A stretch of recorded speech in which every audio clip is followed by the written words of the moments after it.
To Samuel Prescott Bush, Bushy, to his beloved first wife, Flora, the ocean seemed to go on forever.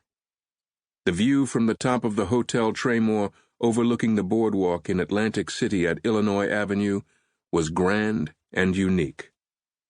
A publicist for the hotel assured the press that the Traymore roof was the most elevated point on the Atlantic coast south of the Statue of Liberty. In absence of evidence to the contrary, a reporter added, "We take his word for it."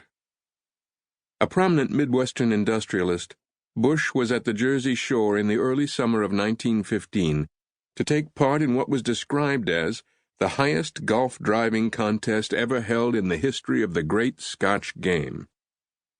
In from Columbus, Ohio, where he presided over Buckeye Steel Castings Company, a manufacturer of railroad parts, the tall, angular Bush looked out from a makeshift tee atop the brick hotel 200 feet above the beach.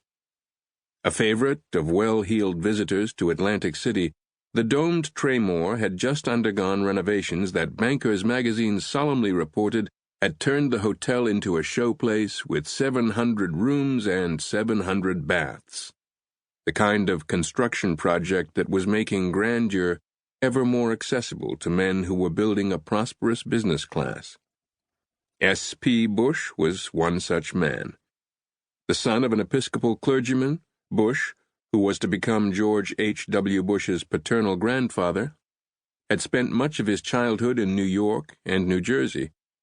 After college, Bush went west, finding his future at Buckeye, a company run in the first decade of the new century by a brother of John D. Rockefeller, Frank. President of Buckeye since 1908 and a director of numerous railway companies, S.P. Bush had grown rich. Standing on the roof of the Hotel Traymore, he was part of an emerging American elite, one based not on birth but on success and achievement. Facing the Atlantic in a long-sleeved dress shirt and formal trousers, Bush, driver in hand, took his stance and swung smoothly. He connected just the way he wanted to, cleanly and perfectly. The ball rose rapidly, a tiny spinning meteor.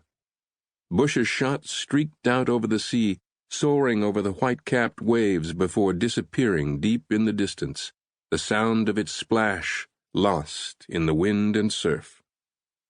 Bush won, of course. Though his opponents did what they could, they failed to surpass Bush's dramatic drive. It was not the most serious of competitions, but that did not matter.